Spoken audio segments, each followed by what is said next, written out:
963. Tessék!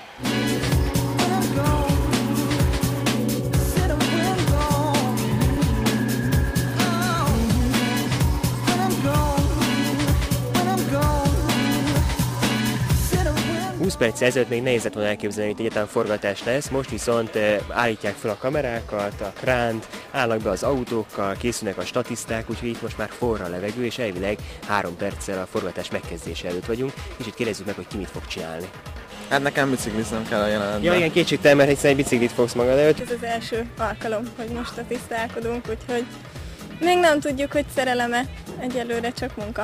Nem magamutogatás, de ez igazából semmit nem csinálsz, jól szórakozol, pénzt kapsz érte, most szerintem teljesen jó.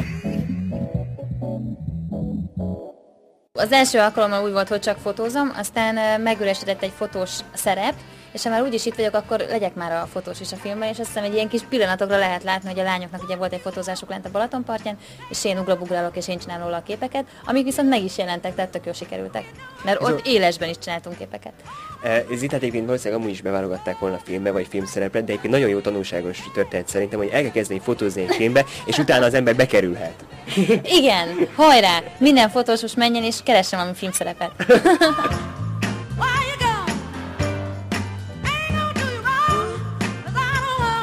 Két kamerával dolgozunk párhuzamosan, és mind a kettőt mozgatjuk, amennyire csak lehet. Sok képet, sok jelenetet rögzítünk steadicam-mel, és sétálunk a szereplő mögött, előtt, és akkor így megpróbáljuk dinamikusan rögzíteni ezt.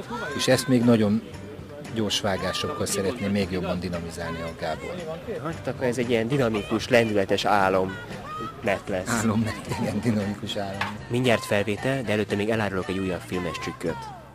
Nem véletlenül van felvizezve az utca, így sokkal jobban csillog.